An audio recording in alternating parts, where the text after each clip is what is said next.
Welcome my YouTube channel success की कहानी पे। एसएससी जीडी का प्रीवियस ईयर का क्वेश्चन जीके का कर रहे थे, वही आज आगे करेंगे। उसका शिफ्ट है सेकेंड, डेट है 1/12/2021 का। चलते हैं, पहला क्वेश्चन स्टार्ट करते हैं। क्वेश्चन है उत्तराखंड का स्थापना दिवस कब मनाया जाता है।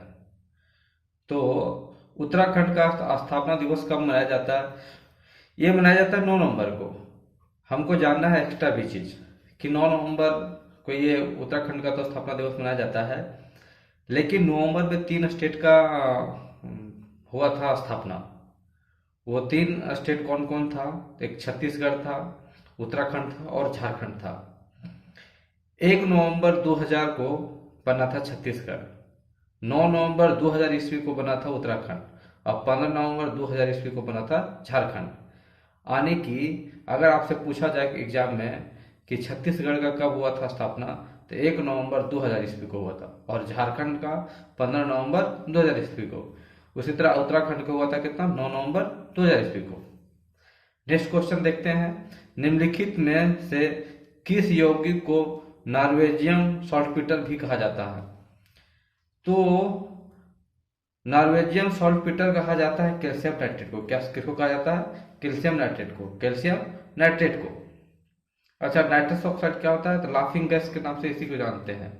नाइट्रस ऑक्साइड को लाफिंग गैस के नाम से जानते हैं। नेक्स्ट क्वेश्चन देखिएगा।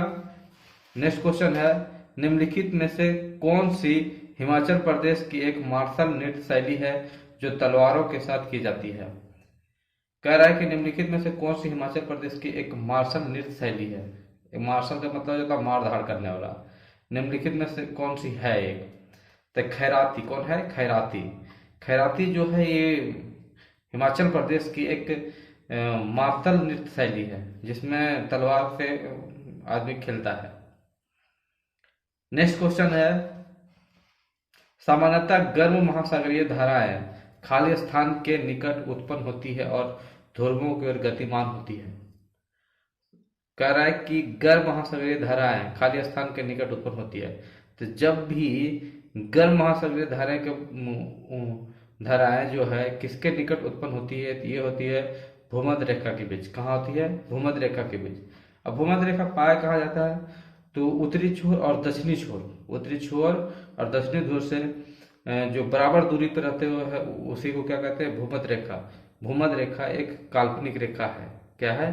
काल्पनिक रेखा है जो उत्तरी छोर और दक्षिणी छोर से के समान दूरी पर होता है, बीचों बीच में होता है। उसी को भूमध्य रेखा कहते हैं। अब भूमध्य रेखा क्या होता है? महासागरीय धाराएं, गर्म महासागरीय धाराएं जो उत्पन्न करता है। क्या करता है? उत्पन्न करता है और ध्रुवों की ओर गतिमान होती है। नेक्स्ट क्वेश्चन है, भारत के कितनों राज्यों की सीमा सिक्किम से जुड़ी हुई है? किससे जुड़ी हुई है? सिक्किम से जुड़ी हुई है। तो सिक्किम सबसे पहले जानते हैं कहाँ आ जाए। जब भारत का मानचित्र आप देखिएगा तो नेपाल और भूटान के बीच, नेपाल और भूटान के बीच में सिक्किम है। सिक्किम को कहा जाता है सात सिस्टर जो है, सेवन सिस्टर का एकलौता भाई है सिक्किम। कौन है? सिक्किम, जो नेपाल और भूटान के बीच में है। नेपाल और भूटान के बीच में है और उसको टच करता है कौन? पश्चिम बंगाल। कौन करता है? पश्चिम बंगाल। यानी एक राज्य टच करता है उसको, पश्चिम बंगाल। बाकी दो देश टच करता है उधर से, उसको किनारे से। भारत के कितने राज्यों की सीमा सिक्किम से जुड़ी हुई है? कितना है? एक राज्य से। कितना है? एक राज्य से। नेक्स्ट क्वेश्चन कह रहा है कि धारा 19 के तहत गारंटीकृत सभी मौलिक अधिकार भारत के संविधान के किस अनुच्छेद के तहत स्वचालित रूप से निलंबित हो जाती है? धारा 19 के तहत गारंटीकृत सभी मौलिक अधिकार। तो मौलिक अधिकार की बात किया जाए तो मौलिक अधिकार संविधान के किस अनुच्छेद के तहत स्वचालित रूप से निलंबित हो जाती है?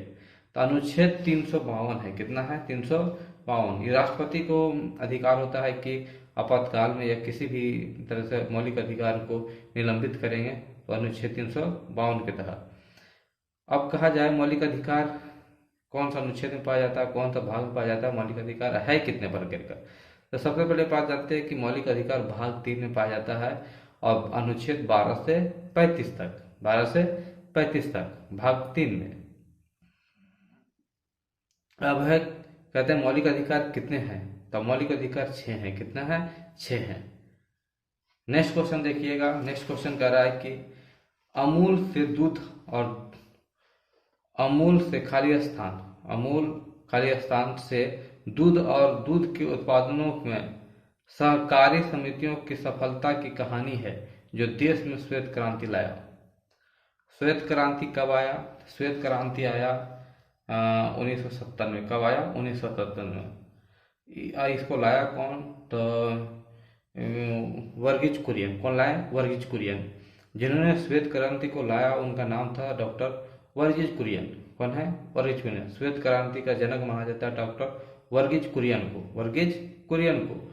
और ये कब लागू हुआ था? 1970 में। अच्छा, अमूल, अमूल तो जानते हैं, अमूल सबसे ज्यादा कहाँ उत्पन्न होता है? ये होता है कहाँ? गुजरात में। कहाँ होता है? गुजरात में। अमूल से दूध और दूध के उत्पादनों में सहकारी समितियों की सफलता की कहानी है जो देश में श्वेत क्रांति लाया। तो कौन लाया? गुजरात। कौन है? गुजरात। सबसे ज्यादा दूध उत्पादन अगर होता है तो वो होता है गुजरात में भी। नेक्स्ट क्वेश्चन देखेंगे। नेक्स्ट क्वेश्चन है कि ध्वनि जो कि एक यांत्रिक तरंग है, ध्वनि जो कि एक आंतरिक तरंग है, निम्नलिखित में से किस माध्यम में यात्रा नहीं कर सकती? तो हम जानते हैं ध्वनि सबसे ज्यादा किसमें यात्रा करती है, किसमें सबसे कम करती है, ये भी बताएंगे। तो कह रहा ध्वनि किसमें नहीं यात्रा कर सकती? तो निर्वात में। किसमें? निर्वात में। अब बात किया जाए सबसे अधिक ध्वनि किसमें तेजी से चलती है, तो सबसे पहले ठोस में चलता है। किसमें? ठोस में चलता है। उसके बाद चलता है द्रव में। उसके बाद चलता है गैस में। किसमें? गैस में। और निर्वात में तो ठोस चलता ही नहीं है ध्वनि। नेक्स्ट क्वेश्चन है निम्नलिखित में से कौन सी श्रीलंका की पहली आधिकारिक भाषा है? तो सिंहली। कौन है? सिंहली। निम्नलिखित में से कौन सी श्रीलंका की आधिकारिक भाषा है? तो सिंहली। कौन है? सिंहली। नेक्स्ट क्वेश्चन है लैक्टोमीटर, हाइड्रोमीटर। लैक्टोमीटर अलग है, हाइड्रोमीटर अलग है। जहाजों और पनडुब्बियों को खाली स्थान के आधार पर डिजाइन किया जाता है। तो ये आर्किमिडीज के सिद्धांत पे पढ़े हुए कि आर्किमिडीज जो है इसी के सिद्धांत पे जहाज और पनडुब्बी चलता है। नेक्स्ट क्वेश्चन है कि निम्नलिखित में से किस प्राकृतिक संरक्षण के लिए अंतर्राष्ट्रीय संघ IUCN द्वारा तेजी से लुप्तप्राय प्रजातियों में से एक घोषित किया गया है? तो कौन सा घोषित किया गया है? निम्नलिखित में से किस प्राकृतिक संरक्षण के लिए अंतर्राष्ट्रीय संघ IUCN द्वारा तेजी से लुप्तप्राय प्रजातियों से एक घोषित किया गया है? तो giant African snail, giant African snail को। नेक्स्ट क्वेश्चन देखेंगे। दारा सिकों अगर उत्तराधिकारी के युद्ध सामूगढ़ की लड़ाई में खालिस्तान से हार गया। दारा सिकों किससे हार गया? तो दारा सिकों हार गया था किससे? औरंगजेब से। किससे हार गया था? औरंगजेब से। और ये कब हारा था? तो 1658 ईस्वी में। कब हारा था? 1658 ईस्वी में दारा सिकों हार गया था। किससे? औरंगजेब से। किससे? औरंगजेब से। नेक्स्ट क्वेश्चन है लाला लाजपत राय। लाला लाजपत राय के एक सक्रिय सदस्य थे। लाला लाजपत राय किसका एक सक्रिय सदस्य थे? तो आर्य समाज का। किसका थे? आर्य समाज का। अच्छा, आर्य समाज का स्थापना कब हुआ था? 1875 में। आर्य समाज के दयानंद सरस्वती ने किए थे। कब? 1875 में। आर्य समाज की अगर स्थापना की बात किया जाए तो किसने की थी? तो दयानंद सरस्वती ने की थी। दयानंद सरस्वती ने किया था।